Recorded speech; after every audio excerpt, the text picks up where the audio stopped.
All right, good afternoon, everyone. And once again, welcome to our first hospital engagement meeting of 2026. Happy New Year and happy Friday. Let's go ahead and get things started. Next slide, please. All right, once again, welcome. And to introduce myself, my name is Andrew Avalos. I am the Facility Rate Section Manager here at the Colorado Department of Healthcare Policy and Financing. There are only two of us from HICPUF presenting today, and I'll allow the other presenter to introduce themselves as their topics come up. But once again, thank you for attending today's meeting. We really do count on your participation to make these meetings successful, and we appreciate the opportunity of using this as a forum, as a means of keeping our hospitals up to date on various topics. Next slide, please. So just a few notes about this meeting. First, we do record these meetings and post them to our hospital engagement meeting website. This is important as we would like to be able to refer to previous discussions on these meetings and also understand that not everybody can attend these meetings, so we think of them as a useful way for others to get up to speed on the things that we've discussed. As such, we do have some requests. If you plan to speak, please announce your name and the hospital or entity you represent. This is helpful as we may need to do some follow-up directly with folks after each meeting, and this helps us keep track of the sources of various questions and concerns. Second, please ensure that if you are in a quiet area when you speak, just so we can minimize any of the background noise. This would help us preserve the integrity of our recordings. And last, we do want to make sure that we continue to discuss topics of interest. So as such, if there are topics that you would like to see discussed in these meetings, please send Dalafon an email as per the instruction on this slide. We only request that you give us about 2 weeks notice advance so we can do some research on the topics and potentially get the right people to present during these meetings. Okay, and next slide, please. All right, so this slide contains our proposed meeting schedule for the remainder of 2026.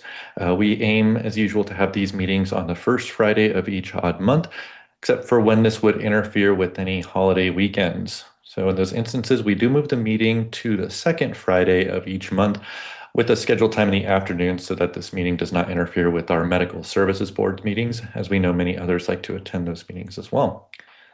Also, we do keep our meetings up to date on the next meetings posted in our monthly provider bulletin, so you can always refer to those as well for finding out when the next hospital engagement meetings are.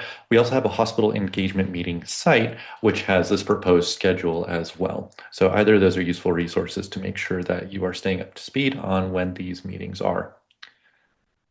All right, and next slide, please. All right, so this is our agenda for topics of discussion today. Just stay on here for just a moment.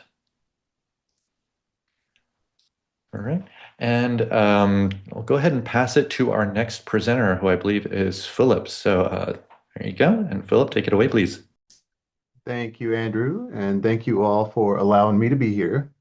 I am Philip Brashear with the HICPUF Enterprise Project Management Office, and I'm supporting a project to update the electronic data interchange module of our MMIS. I have a pretty brief presentation, but please feel free to interrupt with any questions.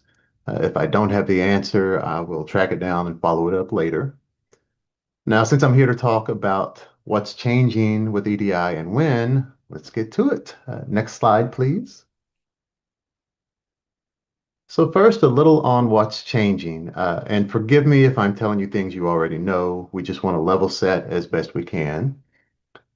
So EDI, Electronic Data Interchange, is the technical term for how provider claims are electronically submitted and processed.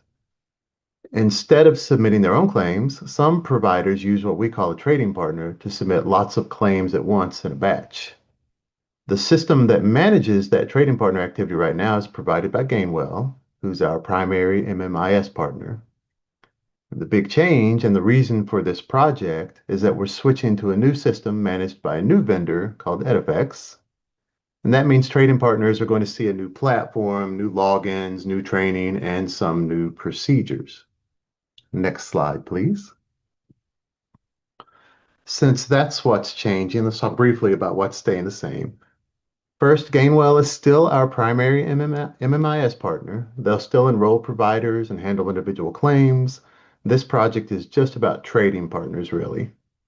Those trading partners will have to enroll in the new system, but they will keep their existing IDs. Providers will still be able to use the web portal they're used to. They'll still use the provider call center for support. So all that's staying the same. Any questions so far? Great. Next slide, please. So here's the timeline for these changes at a high level. The project is happening in three phases, starting this month, which I'll talk about in just a moment. The next phase is targeted for this summer, and it's where most of the big trading partner focused changes will come in. And if all goes as planned, we'll wrap everything up this fall and transition over completely by the end of the year. So pretty simple timeline. Next slide, please. So as I mentioned, part of this is happening in January, and in fact, it happened yesterday. To prepare for the bigger changes coming this summer, trading partners have been updating the way they submit files. That's going to help keep things consistent, make the transition smoother. I know changing how they name files doesn't sound like a lot, but it's a big milestone for the project. So we're celebrating a little bit right now because it is a prerequisite for our next phase. Next slide, please.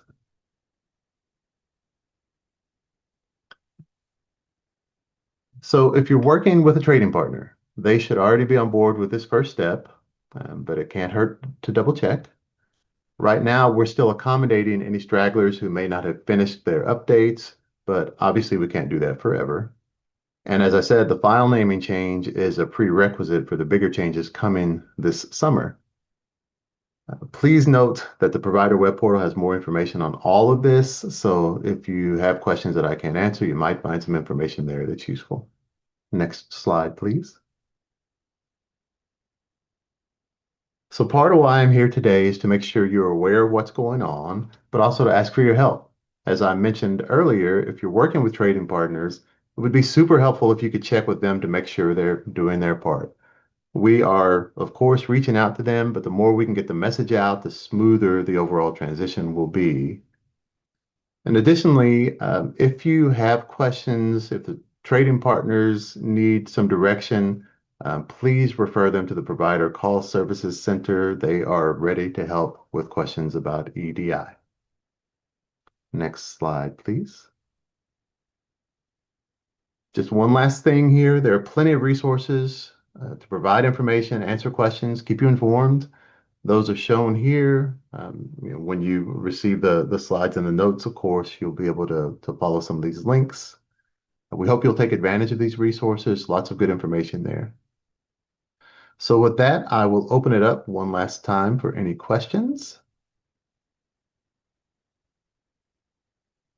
Okay, hearing none, thank you so much for giving me this time. Have a great rest of your meeting. Thank you, Andrew and Della. All right, thank you so much, Philip. We can go ahead and go on to the next slide then.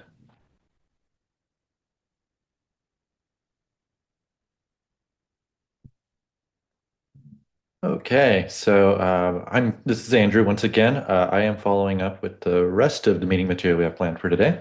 So I'll go ahead and start off with this outstanding issue that was brought up from a hospital provider. And this is from an email received. So this is last year. So this is an ongoing issue. Specifically, the provider had identified some instances where there was mismatching information between the Medicaid provider portal and CBMS.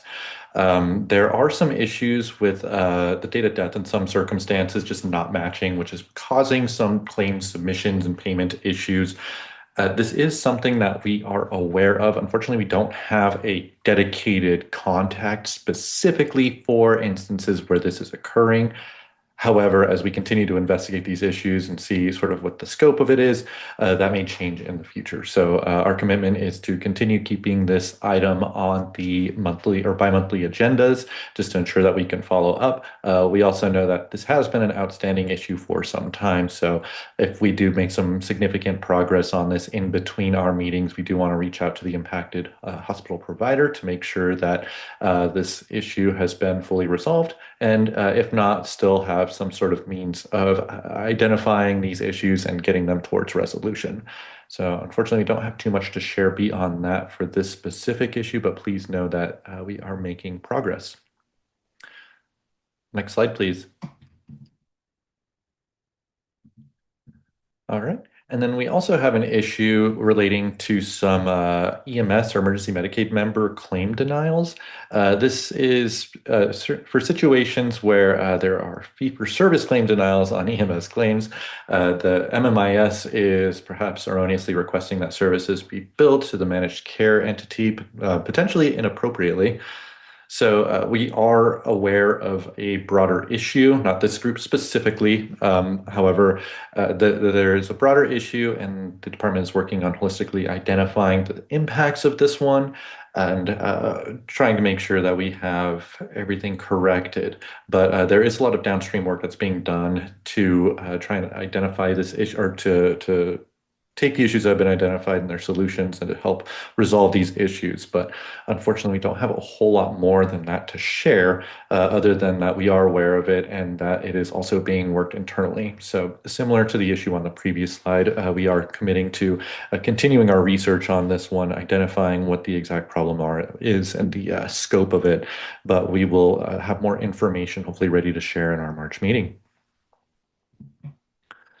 Okay, and next slide, please. Okay, so this is following up on changes to some of our outpatient hospital claims. I just want to provide an update to this one. I know this has been outstanding as well. First, as mentioned in previous meetings, we have been working on implementing several changes at once to our outpatient hospital rates, which will have impacts on claims. Many of those rate changes are effective on July 1, with another one effective on October 1, all of last year. So first, given the nature of how we must implement changes to EAPG versions and 340B pricing, we had to wait for performing the hospital-specific base rate updates until those previous efforts were completed. So the good news is that as of December 17th, all of these changes are completed and should be functioning correctly within our claims processing system. However, given the timing of when this was completed and the effective dates of these rate changes, this has resulted in more than 750,000 claims requiring adjustment, which is a significant volume, so this simply cannot be done all at once. As of today, we have just less than the 400,000 of those claims being adjusted, and our fiscal agent is continuing to perform these adjustments, though it is likely to take throughout January to complete this effort. So we sent an email informing providers about these rate changes and the related adjustments taking place on December 31st. So I hope that y'all received that. But otherwise, this is just hopefully finishing up, getting across the finish line for all of this effort on the EAPG version update and those related rate changes. So if you do have any further questions on the actual rates themselves or any of those changes that take effect, please review the website that is linked on this page, or you can send an email to Sean Paschke and myself. Our information is on the slides contained at the end of this presentation. So before moving on, just wanted to see if there were any questions on this topic specifically.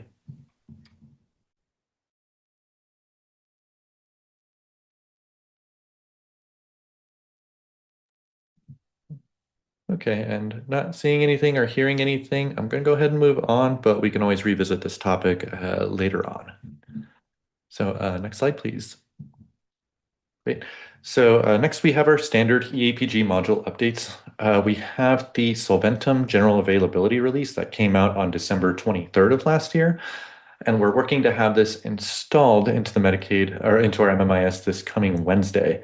This change only impacts the CPT and HCPCS updates that started on January 1 of this year.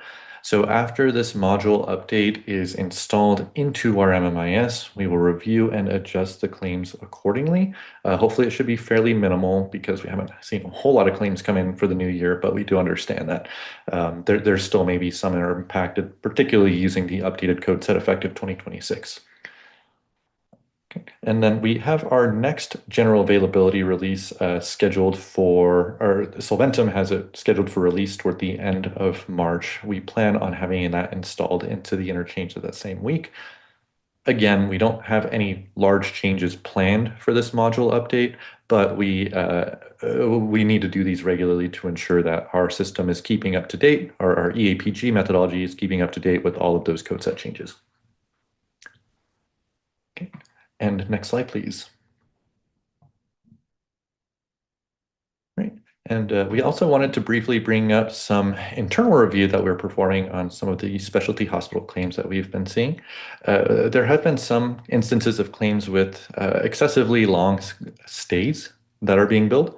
And given current budget concerns, we are reviewing the appropriateness of payments in these instances, and we will follow up with more information once we've completed that research. But just wanted to let the community know that we are reviewing some of those specialty hospital claims. If you have any questions on this, you can reach out to Della, whose email address is listed here, or myself, and we can certainly provide some more details.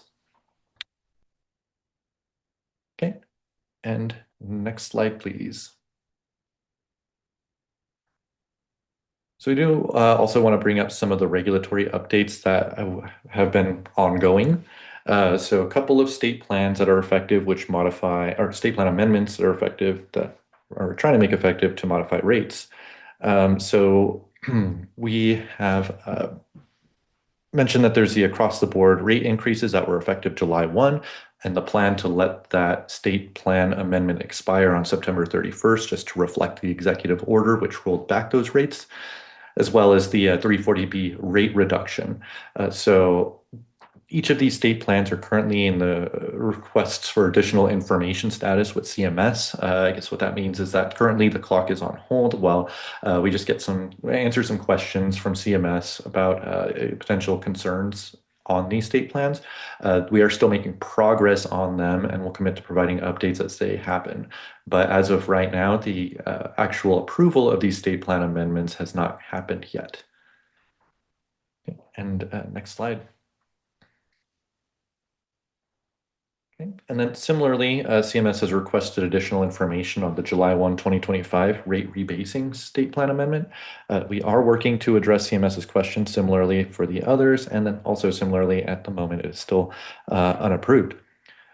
Since our last meeting, however, we also had a rule presentation to the Medical Services Board relating to the modification of hospital rate setting authority. And the purpose of doing so was to allow rate reductions due to executive order. This rule was presented to the Medical Services Board on November 14th and was subsequently adopted. We also have an upcoming rule change that we had discussed in the November 2025 hospital engagement meeting. This is for clarifying the language that we currently have in rule and updating some references that were mistakenly not updated in previous rule changes. So just changing which references we have to certain sections. Really, we don't believe that this will present any changes, either operational or any rate changes. This is merely housekeeping in nature, but nonetheless, we're planning on introducing this to the Medical Services Board. So once we get more down the line of that process in terms of figuring out what the rule number is, hopefully we can put that into these slides and you can refer to that one. So it's a little more transparent over which rule is being presented and what the actual purpose of that is. But nonetheless, just as usual, please continue to attend these meetings, or if you do have any questions on what that rule change will be, feel free to send us an email and we can hopefully get some information to you. Okay, and next slide, please. All right, so we're cruising through this meeting. The last slide that we had prepared to discuss here is, again, this is the vagus nerve stimulator reimbursement or the VNS device reimbursement. This should look familiar to those who've attended our last couple of meetings, but what we're trying to do here is collect some more feedback from hospital providers. During the previous legislative session, Senate Bill 25-121 was postponed during that session, and the bill was intended to modify reimbursement for VNS devices. We are still seeking feedback from hospital providers as to whether the current reimbursement levels have been causing any access to care concerns. So if you are aware of these issues, I encourage you to please send an email to the address that's listed on that slide so we can do a little bit more research and figure out how we might be able to adapt the existing payment methodologies in order to address those concerns. Okay, and next slide, please. So this brings us to the end of our prepared content for today's meeting. So just as usual, we wanted to allow an opportunity for hospital stakeholders to bring any topics that haven't been addressed or see if there are any questions.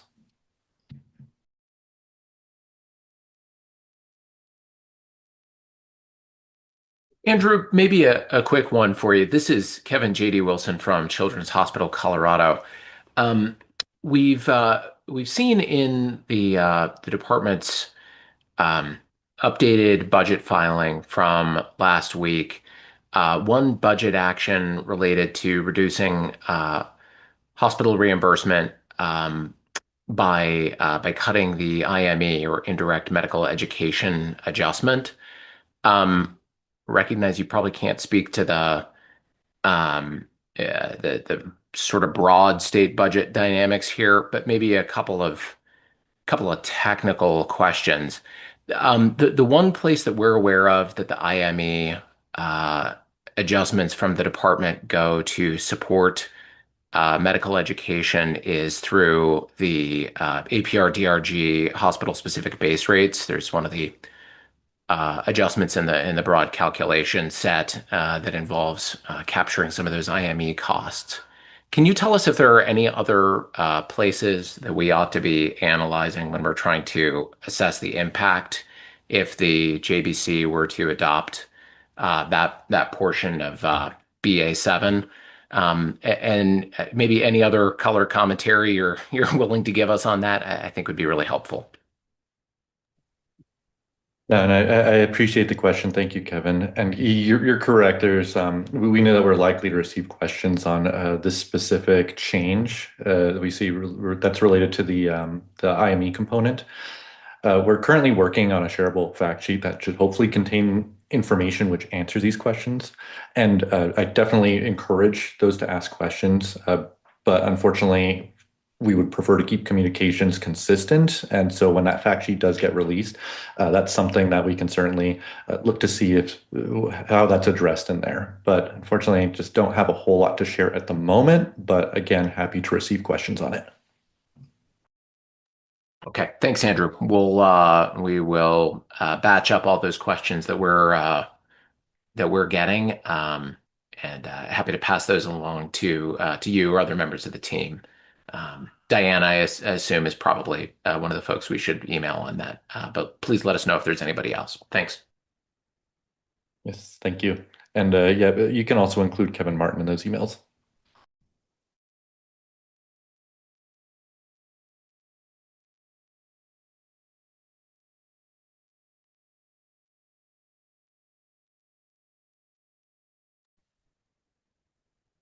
Okay.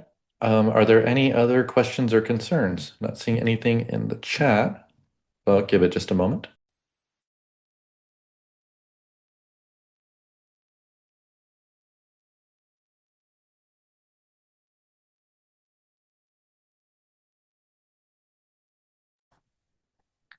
Okay.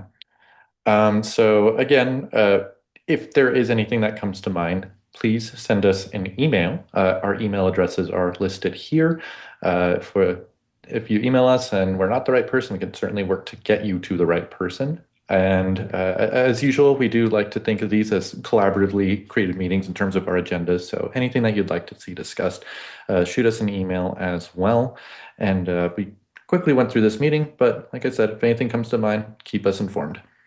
And as usual, thank you for your participation, everyone, in today's meeting. And if you do have anything that comes up, let us know. But otherwise, we'll plan to speak again in March. Thank you so much.